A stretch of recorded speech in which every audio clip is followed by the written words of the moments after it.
Hey everyone, welcome to Just Mental Health with Steph and Em, the podcast where we discuss mental health through a social justice lens. I'm Emily. And I'm Stephanie. A quick disclaimer before we get started. We are mental health professionals, but this is not to be taken as professional advice. We are also aware that our privilege may cloud our perspective on some topics, and we not only welcome but encourage you to message us with criticism and corrections. Let's get started. Okay, our small business is Steely Boutique. It's in Wicker Park, Chicago, right by my office. And I love to go there between my sessions, and they know me there. And one of them that works there actually went to school with my sister, and I always spend way too much money there. Um, so Samantha Clark is the owner. She says Steely Boutique is on a mission to bring premium, stylish clothing to women everywhere. Founded by a seasoned buyer with a deep-seated passion for fashion and an exquisite sense of style, Steely curates a unique assortment of the hottest brands that are a staple of every closet. With a store located in Wicker Park, you can stop by and see the newest arrivals and try on all your favorite items. Or shop online at shopsteely.com with free shipping and returns. You will find brands such as Aster the Label, Just Black Denim, Daydreamer, Heartloom, We Wore What, and many more. Follow Steely on Instagram at Steely_boutique to be the first to learn of what's new and special sales. So I highly recommend them. Their clothes are very good quality. I have actually my summertime wedding guest dress and my wintertime wedding guest dress are from them. So yeah, definitely check them out. And now a quick ad. Okay, so I'm very excited to introduce our guest, Goldie. She's a friend of mine. She is a comedian and an artist. She works for a nonprofit, and she's currently a stripper in Chicago. She's been a stripper for a little over a year. She's been in Chicago a little over a year and stripping for a little over a year. So, welcome, Goldie. We're excited to have you. Thank you. So let's start off. We're just curious what got you into stripping, what made you want to go into the field, what do you like about it? What do you just tell us a little bit about what you do. So after I graduated college, and that summer I was living at home. And I wanted to move to Chicago. I had plans to move to Chicago, but I had like a few months that I was just living at home, saving up and stuff. And I was waitressing. And I was like, I need way more money than this to save up. And kind of like financial insecurity was like an anxiety of mine. Because I don't really have, a support system in that way that would like, if something happened that I would be able to just get money for it. So I was a little scared. And my friend had been posting stuff from a strip club in Ohio. And I was like, oh, okay, like let me talk to her about it, and see if they're accepting dancers because I'm an actor and a dancer. So I felt like I could probably do it, but I also just thought it would be like a funny thing to do, to just try because it was Funny so thing. not what anyone would expect from me. So I was like, you know what, this might be just a cool experience to have, and I have nothing to lose. So I basically met up with her and we got my shoes and my outfit, and I went that night to the club and they were just like, yeah, go ahead, like you can work tonight. So I worked that night, and like I remember going up on stage and everyone was like going crazy. Like it was not, I guess, very typical to have a lot of like stage presence right away because people were kind of scared when they first went on stage. So I think that was like shocking to some people who worked there. So I immediately like got a thrill off of that. And then when I went home at like 3 a.m. or whatever, I had like $300 cash or something. And that was not something I was used to. Like I was like, wow, this is like, you know, a lot of cash to be going home in my hand, like after one night of working. And it wasn't even that like, you know, taxing. Like it was fun for me. So over like the next couple months, I just was going for it and just like, you know, doing it as much as I could. I was also taking summer classes because I needed 2 credits or well 2 classes. So I was doing my classes during the day and then going to the strip club at night. And it was just really fun. I didn't think that I was going to keep doing it after I moved to Chicago. But I realized like I, you know, wanted to work in something that was fulfilling to me as far as social justice. Like I wanted something that felt like I was making a difference and something that was artistic and creatively fulfilling. And I kind of realized once I got to Chicago and I was getting jobs and I was like going and doing comedy stuff too, I was like, oh, like this doesn't pay. Like this doesn't pay. Mm-hmm. And I just was like, you know, it would be nice if I didn't have to like work myself into the ground as a waitress and I could just work like, you know, a couple nights a week and be making my rent. And then I could just focus on the work that I actually wanted to be doing in this kind of period where I'm a postgraduate that needs to get into this industry and I'm not making a lot of money yet. So that was kind of what got me into it in Chicago. So it was like maybe a couple months after I moved. I started dancing here. And that was kind of funny because one of my friends from the club in Ohio came to visit Chicago and we were like, we should just go and like work one night at this club and just like test it out. And I got in there and it was way bigger than the club in Ohio and way nicer. And there were so many girls there and they were all really cool and just like really smart and like awesome. And I was just like, oh my gosh, this is like the energy I've been missing. Like I really want to do this. Mm-hmm. So That's yeah. awesome. Thanks That's for sharing. yeah, that's so cool. So what is your major in? Just out of curiosity. So I had a double major in acting and women's gender and sexuality studies.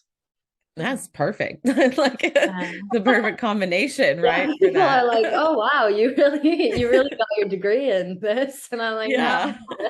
it's not really, you know, women's gender and sexuality studies." People are like, "Oh, you must know a lot about sex." I'm like, "Yeah, we didn't really talk a lot about that. It was, you know, maybe a little bit, but it did kind of broaden my horizons a little bit to where I felt more comfortable with sex work and like, um, I knew a little more about it going in." Oh. Yeah. Yeah, definitely. So I I feel like that's usually kind of the story that people will tell, like, well, I needed to make money and this was a really good way to make money and then I did it and I loved it. And now it's just, like it's fun and it pays your rent and there's a camaraderie and like a community there with the other girls. um so that sound like there's a lot of positives to that. There's a lot of positives that came from that experience and from doing this work for you. um do you mind talking about some of the negatives for it, that you've experienced or that you've seen? Yeah, I mean, I kind of like during college struggled a lot with like mental health. And it was kind of based around like this theme of like violence towards women, just because it was like sexual assault. And my friend was murdered by a man, like an angry man. So that was kind of the kind of thing that was bringing me down as far as mental health. And so I kind of went through 4 years of just feeling really like beaten down by it. and feeling like people didn't really understand what I was going through. And so there is, a problem with male customers abusing like female workers, and that's in any industry, but especially when you're more vulnerable, being, not fully clothed, and like, you're in a kind of a semi-private area with a man, like that's gonna happen. But for me, in my head, I had already seen that as like, this is just a thing that happens to women. So I was very aware of that, just kind of being a dynamic of life. And so the thing that really struck me when I first started working in Ohio was, I remember like the first time I felt really someone stepped over my boundary was like maybe a few weeks in. Like this guy just grabbed my crotch, and like we were at the out on the floor or whatever, and this guy just like grabbed my crotch, and I immediately like slapped him and got so angry and was just screaming like, get the fuck out of here, get the fuck. And I just chased him out, and I'm like, oh my God, like in my head I'm also like, oh my God, I'm crazy, people are gonna think I'm crazy. And all the men just like rushed out, followed him out. They're like, get out, get out. And they ended up like beating him up outside or something. I mean, they're really, it's a different world, but they're really like, they're trying to reinforce like, this is what happens to you when you do something like that. And like the girls just like came over with like a blanket and water, and they all took me back and was just like trying to comfort me and tell me like, we got your back, like, and telling me about their experiences. So I was aware pretty early on that that kind of thing happens in the club as well. But I felt very protected and like comforted pretty immediately.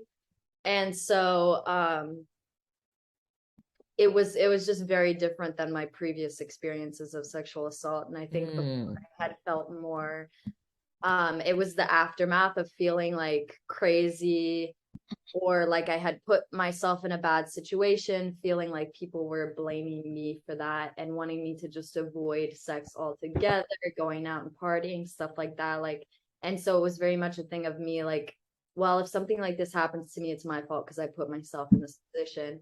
Whereas when I got to the strip club, it was like, this could happen at any time. This is like a real threat. And it's how we deal with it and how we protect each other that matters. And that's really helped me with that. So that's like one area. Also, just like overexhaustion is a big thing. Like, when girls have pressure to like meet certain financial like deadlines and things like that, they might overwork themselves. And so it's just like any job with that too. You have to really work on your schedule. And it is, you look at someone working 2 days a week versus working like 40 hours a week, and it's like, oh, that's not as much. But you have to remember, it's a very taxing job physically, emotionally. I'm walking in like 6-inch heels for 8 hours a night. I could never.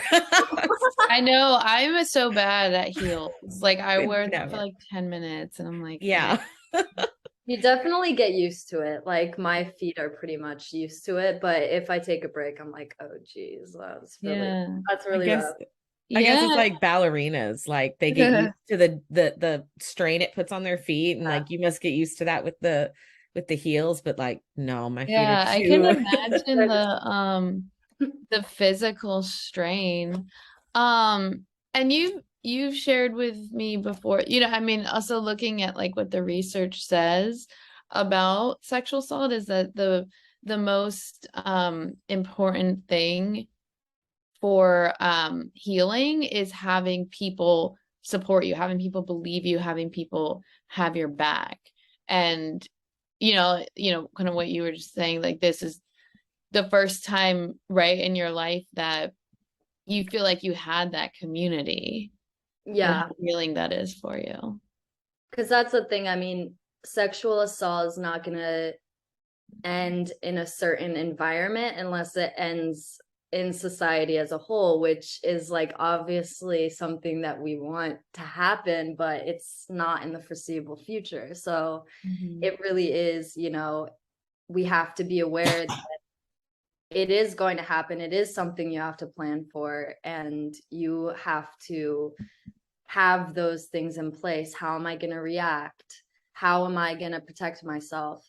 Who am I going to go to? Do I trust the people I work with? Do I have a support system of friends and family that are going to understand?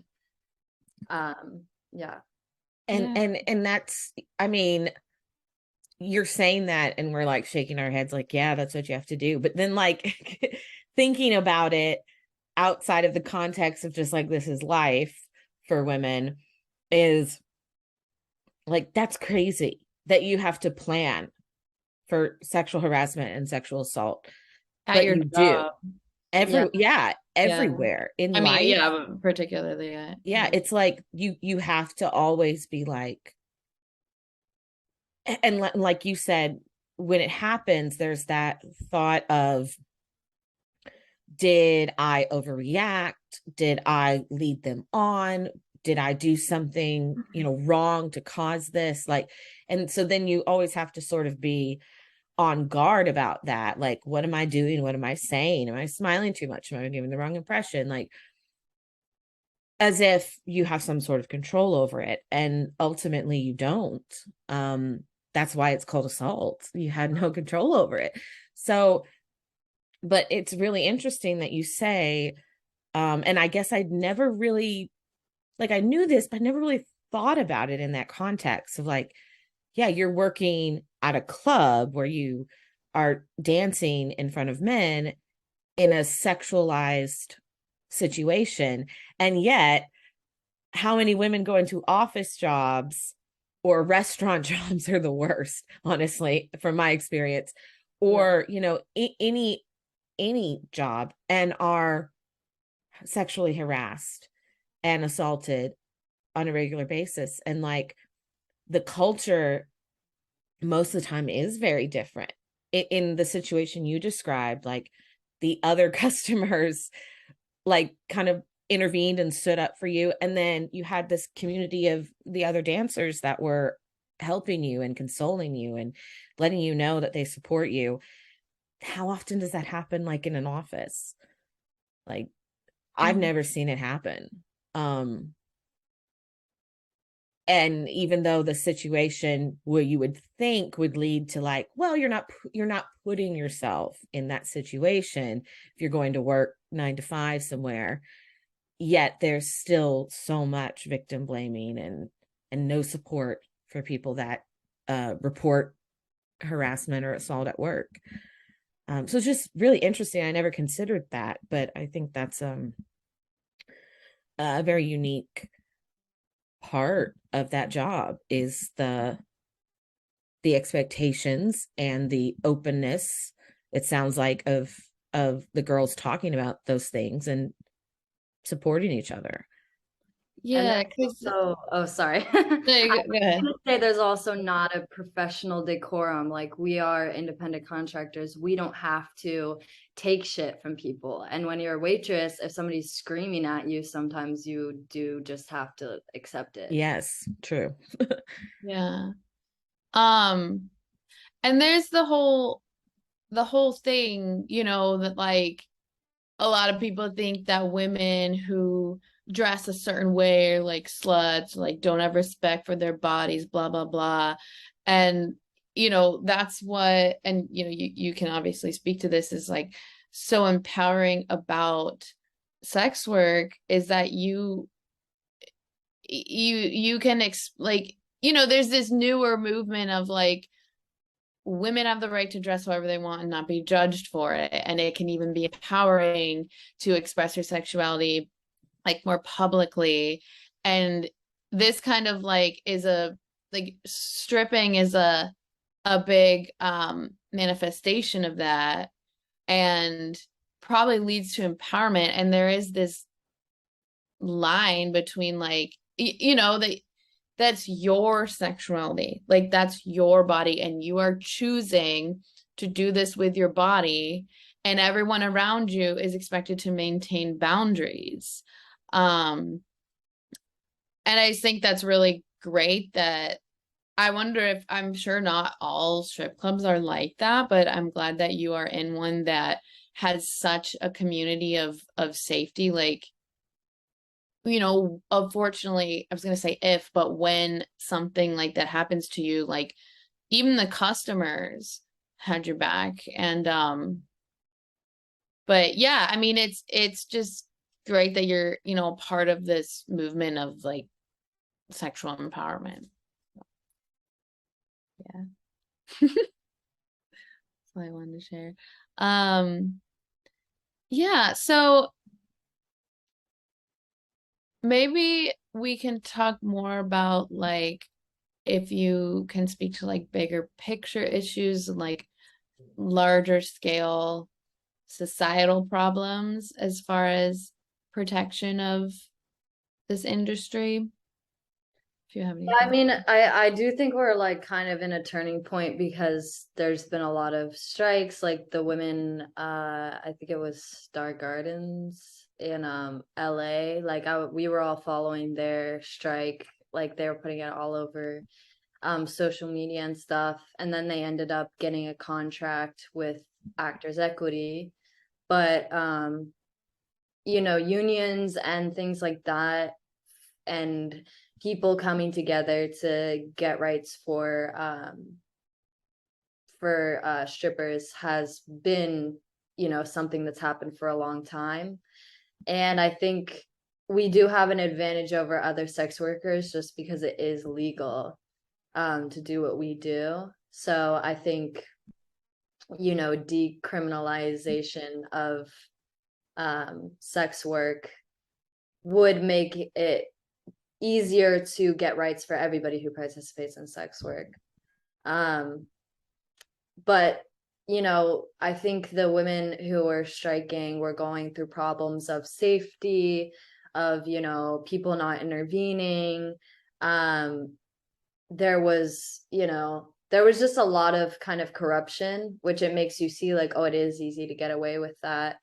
And I think our club is pretty good at like protecting girls and not doing those things that like raise red flags as much. But another thing is being an independent contractor and not really having, you know, the reason a lot of us choose the independent contractor is because the option of being an employee is sometimes much worse. And I don't know much about it because I've never done it. I've just been told by everyone to not choose that option and to be an independent contractor. But if you are an employee, you're eligible for benefits, and you can have your taxes deducted like on your payroll or whatever. You get a wage for being there. But I don't know what change that would be as far as like what of the money that we make is ours, you know. Mm-hmm. And the good thing about being an independent contractor is you can take everything. It's all yours, you know? Mm-hmm. True. And that's really interesting. So it sounds like in that situation, the majority of dancers are choosing to be independent contractors for whatever reason, but that then excludes them from getting benefits like health insurance or, you know, like short-term disability or workers' comp or anything like that. And so, wow, I'm sure that's good as far as like you're getting to take home the money you earn. That also kind of leaves you vulnerable in other areas, especially if this is your full-time job. Yeah, I mean, there's girls who have gotten injured and they can't, you know, work for multiple weeks or months.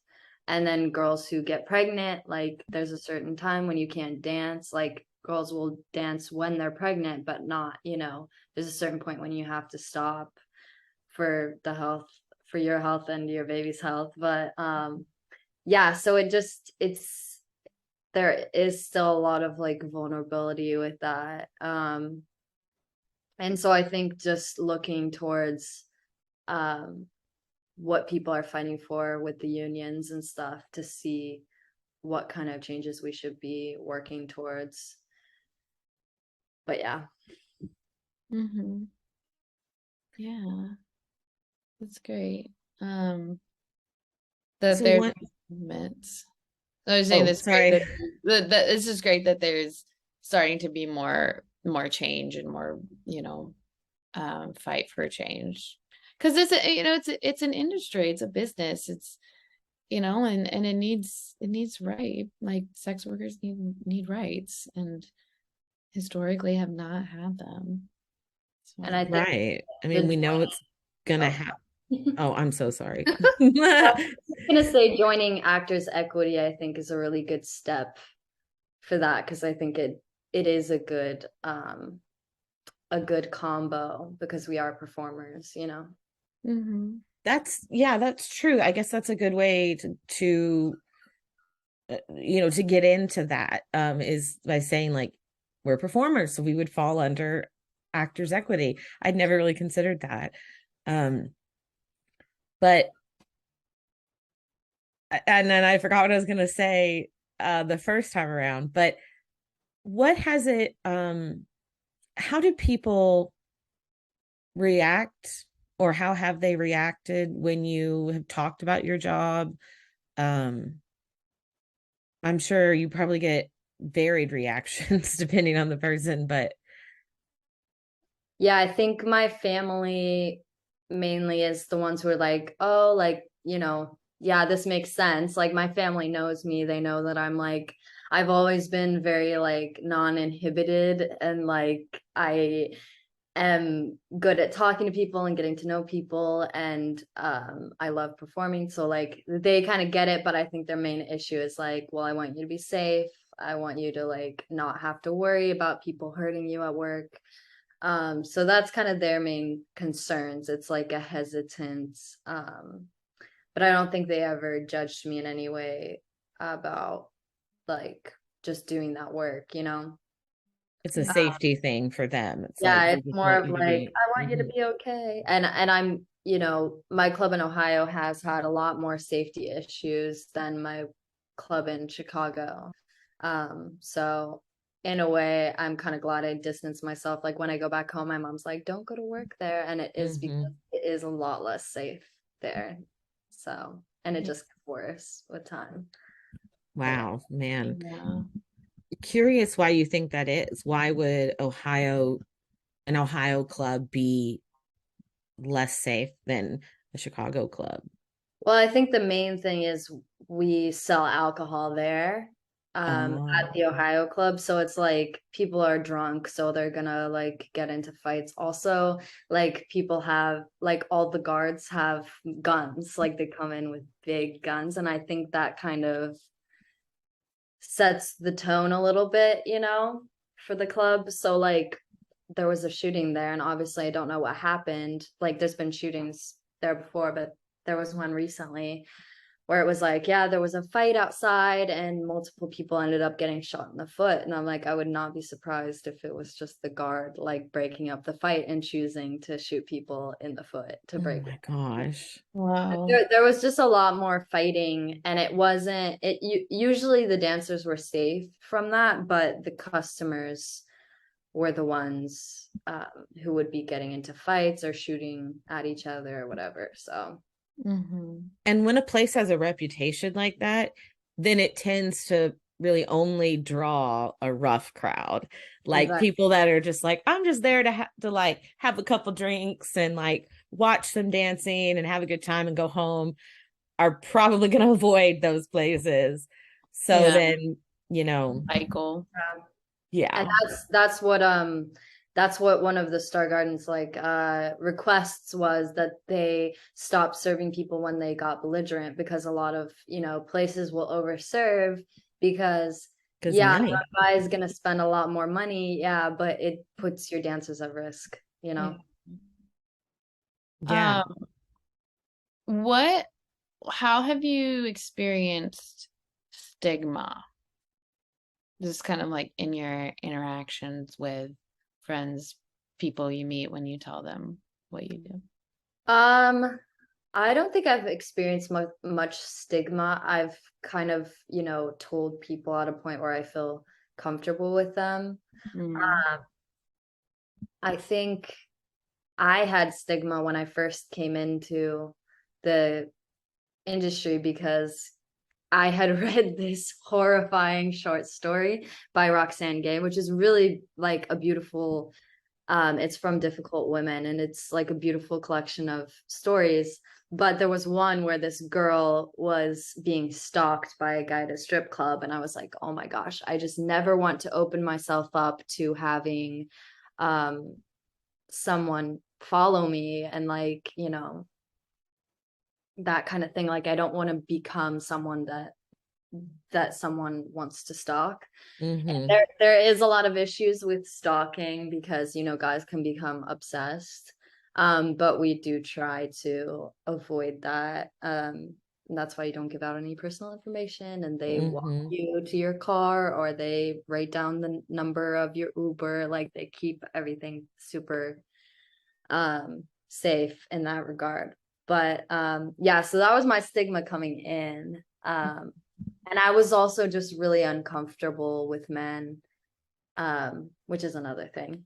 But yes, as far as stigma, I don't think I have had a lot of stigma, but I know if I just was open with it, it would be Yeah. probably. Yeah. Just being selective about who you tell. I feel like I remember, if you don't mind me referencing this, when you told people at improv, um, and people were like, thought you were joking. Yeah. And they're like, what? Nuh-uh. Like they were just like, ha ha, ha. And you're like, no, seriously. And I'm like, "Oh." Yeah, people don't expect it from me. And also, Yeah. like, sometimes I will catch people saying stuff about strippers or about strip clubs before I tell them, or I see that and I choose not to tell them.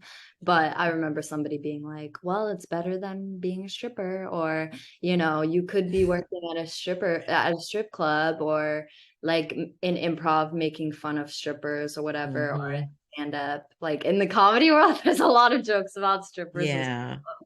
But so I just kind of sit there and like let people talk. I think that's my approach with a lot of things, is just kind of sit there and let people talk. I don't need to voice my opinions. I'll just see what they say, because that gives you information about who that person is and what they believe. And then also protects you like from like harassment from them, or, like you said, it's a job where you have to be careful and you don't want to share that with people that you don't know are gonna treat you respectfully once they Yeah. know about you. Yeah.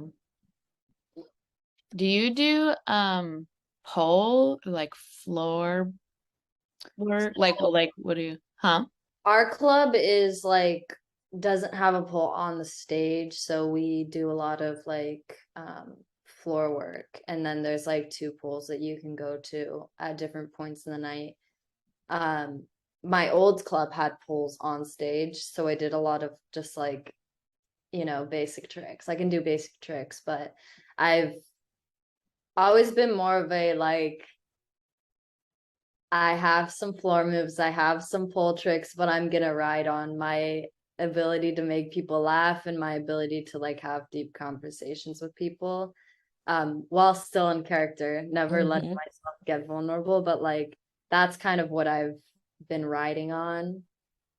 And I do think, you know, how you look, like being presentable, you can whatever, but like how you look, how you dance is good. It's going to get you money, but your personality is what's going to get you the most money. Your ability to sell things is going to be getting you I the most. didn't even think about that like you talk to them. You talk to Oh them. yeah. I mean, that's the majority of what I I do. just was pictured you like dancing on the stage. I didn't like think about Um, you. the You're probably majority of so what I good do at is that. people. Huh? Sorry, what did you say? I said that's all I do. I mean, there are girls who will like spend, hours like going up and down the stairs trying to like change their outfit or fix their makeup. And they're like, well, I'm not selling anything. Maybe if I change my outfit. I have a few outfits that I use and I, wash and rotate between, but I try not to put a lot of money into it because I'm like, A, I'm taking money I made and using it on this. And then B, I'm not going to be running up and down the steps when I could be on the floor talking to people and selling stuff, selling rooms and things. That's interesting. Yeah, I've spent hours, I've spent like 6 hours just talking to someone before, and that's what they wanted. Yeah, because your body's so good. I mean, you're hilarious. Like you do improv, you're a comedian. Like there's a reason I'm friends with you. Like you're so much fun. Um, so I imagine that's so useful for you at work. So that makes sense. And that's definitely like when you hear like other sex workers talk, they're like, majority of my job is like talking to the person, which is like a kind of sad for the person, because it's like you're really looking for company. But also like just shows that there is so much more that goes into that. It's not, you're not just selling sex. You are also selling companionship, conversation, giving someone attention, giving someone self-esteem. I mean, really, they probably should go to therapy, if they are needing those things on a regular basis, but there's still nothing wrong with that. And so it's interesting. Like, from what I've heard, I don't have personal experience with this, but from what I've heard people say, both like patrons and sex workers, is that connection, that relationship, and being able to talk to somebody is what brings them back. I mean, that's the interesting thing. And I do think about that a lot because that is kind of a big thing that draws me to this. Also, I think that talking and having fun can be entertainment for older people who just want to have fun and party. Like, I love going up to guys with like my friends and being like, let's go like just mess around and have fun. And people will pay for that because they want to be guaranteed that they're just going to have a good time and like feel like a part of a group. And I think that it is something, you say like, you should go to a therapist or whatever, but sexual and romantic needs are not met by that. Like I think of it as a theater person and someone who loves like learning and education and stuff. We always talk about like the liminal space, which is the space where you just have time and attention to just work through something or mess around with different ideas. And that's how I feel like the strip club is in a sexual and romantic sense. It's a place for people who maybe don't have much experience to say, well, what do you like? Like, this is what I like. Is that weird? Or like, how am I going to approach a girl? What kind of things can I say to a girl? How would she react? Let me say this out loud for the first time because maybe I haven't ever asked a girl this question before. And so I think like that is part of it that is fulfilling to me beyond, I don't want it to be just a money thing, even though money is the main reason I do it. I want it to be something that I feel good about other than that. And when I'm giving someone who has like a disability or is really socially anxious or their wife died or something, like or they were just cheated on, like someone like that, I can just give them a good night and talk to them and listen to them and have fun with them. Like that's fulfilling to me. And I think it's valuable for people to have a space where their sexuality can be expressed and it's not judged. I 100% agree with that. Like, I think if this was more of a cultural thing that was accepted for people, to have spaces like that. I mean, I don't think sex work should be, any of it should be illegal, obviously, but also I feel like why does it have to be so hidden? And why can't there be places where it is appropriate and expected that people are going to talk about sex or, explore their sexuality in safe ways. And then they can go back to their 9 to 5, go back to their lives, be a productive member of society, and not feel caged in, not feel judged, or not feel like they're being stifled in some way. Like, so, I totally get what you're saying. Like, you are also offering in that environment, doing the work you do, they probably feel very open. Like, she's clearly not judgmental. Like, it's cool. I can talk about these things. I can kind of relax about this. And then getting that sort of that confirmation, that validation from you of like, now I've heard it all. Like, that's fine. That's cool. Yeah. Like, you should do this. You should try this. A little bit of, some friendship, although it's like still your job and you're still in character and performing. That is, probably, maybe they can never have that conversation with their best friend or their partner or a sibling, but they feel like they can have it with you, and then they feel better about that afterwards. Or they'll be like, one of my regulars who comes in will be like, I just got my hair cut, or I just got my shirt. And I'll be like, oh my gosh, you look so handsome. And it's Right. like, he did that and he wanted to feel like, like validated for that, or he wanted to feel like he was getting ready for a date, even though maybe he didn't have anyone to go on a date with. Or there was a guy who came after prom in a full tuxedo, and I like did dances with him, and it was like like I had a terrible prom, and I'm like, okay, well, let's have fun then. Like, let's have fun. Yeah, it's Aww. therapeutic. Like, it's similar to therapy in more ways than I thought about. Like, it's therapeutic, and like confidentiality. Like, you're not telling anyone about this. You're not going around and saying, "Hey, This Brandon dude, came from this high school after prom, and he said this to me." Like, it's what happens between you and Brandon stays with you and Brandon.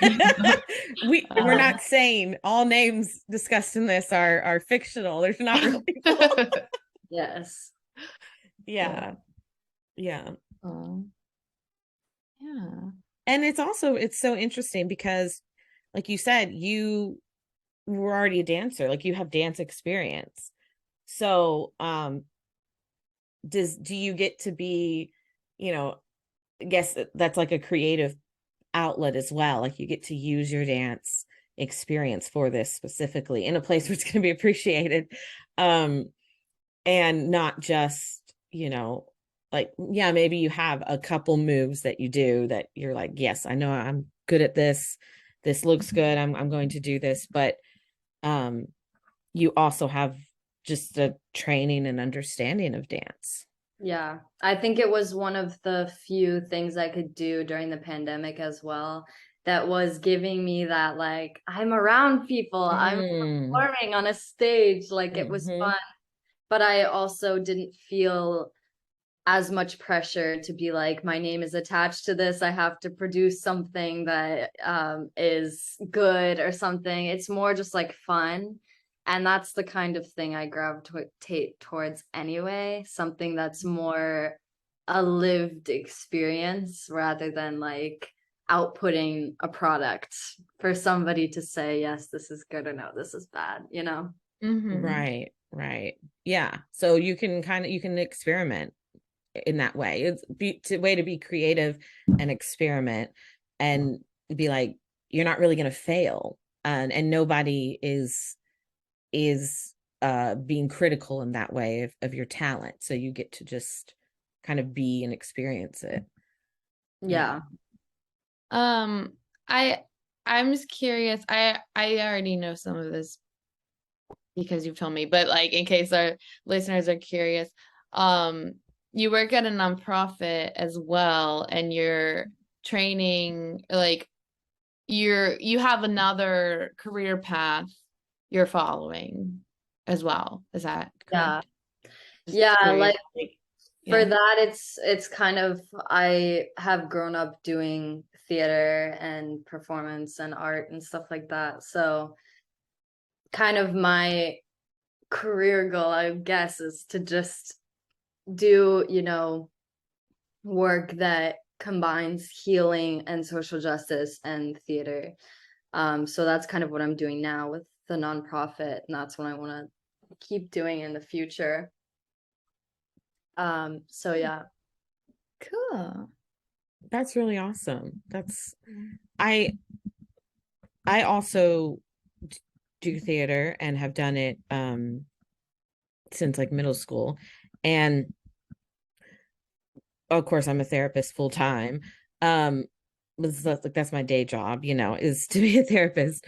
But it's cool to have that balance of like there is my professional work and like I get, a passion and like something that gives me meaning and feels like I'm contributing, to humanity in a way and all that good stuff. And then there's like my creative side that is you get to express and have fun and just be creative and just enjoy it as a hobby. For me, I'm not, making money off of it, but it's I feel like having that balance has made things so much better and has reduced my burnout so much in just every part of my life. And I have started telling my clients, like, especially if they have a job that does not require them or allow them to be very creative, I'm like, you need to find a hobby or something else for a creative outlet, because we humans, like, we need to balance that. We have to be able to have that some sort of expression like that. But I think that's kind of like the dream for creative people, is to combine all of those things into a career and have like a passion, a purpose, and also get to express that part of themselves. Yeah, I think my main goals with everything I do is just to bring both fun and like understanding to people, and to have it be like people focused, which is why I like theater. And then also I like stripping, and way more than any like digital content or something, because I love Right. being present with people. Mm-hmm. Cool. And we totally understand that. We know, I totally get that, being present with people. That's a very special moment. And it's a great responsibility to have, that somebody is letting you into an intimate part of themselves, a vulnerable part of themselves, as they would with their therapist or as they would with, a dancer that they frequent and they have a relationship with. Like, they're being vulnerable in that moment and they're trusting you to handle it with care, and be professional about it. And so that's kind of cool. I don't know. I guess stripping and therapy have a lot in common that we found out that we I did not know. never thought about that. Yeah, that's the weird, like that's the eye roll comparison people make when they're like, it's just a naked therapist. And I'm like, I feel like that's No. minimizing for both our careers, but Yeah. they do have similarities, yes. Yeah, you're It's right. If just you're a just naked therapist. That's so funny. if you're just simplifying it, yes, but obviously there's more to that. But yeah. Yeah. No, they are similar. And I forget, because I'm so entrenched in it, that there are misunderstandings of what we do. And so whenever I say something and I hear somebody say, "Oh, I didn't know you did that. Like I didn't know that was a part of it, or that was a part of it," then I'm like, dang, I didn't Yeah. realize there was so much misconceptions about it. Mm-hmm. So yeah. Yeah, absolutely. So thank you for clearing some of that up and talking not only about what you do, but also sharing some experiences you've had, and stories and your perspective on things. And hopefully that people, who are listening to this, maybe they were intrigued because they were like, oh, this is the topic they're talking about. Okay, I want to listen. But now, now they're like, oh, okay, wow, I really like learned something. I really got a different perspective on this whole situation. So thank you for giving us your time and your emotional labor to do this. Yes, this was so interesting. I learned so much. I Mhm. just feel like since I've met you, I've learned so much about stripping and sex work. It's been eye-opening, so I appreciate that. Thank you. Thank you guys for being open and for being interested to learn, because it is really nice to have people look at it with non-judgment and want to learn more and support us. Mhm. So thank you. Yeah, of course. Yeah, absolutely. Well, that's our show. If you enjoyed this episode, please follow us on wherever you get your podcasts. And if you use Apple Pod, or no, we changed it. Sorry. If just we thought it was just Apple Podcasts where you could leave a review, and all of them you can leave a rating and review. I pulled up our old script. I apologize for that. Whatever. Just leave a rating and review. It's all good. Sorry. It's all good. And don't forget to follow the show's Instagram for updates on new episodes at Just Mental Health Podcast. And that is with a period between each of those words. This is Steph. And And Goldie. signing off. Thanks for listening.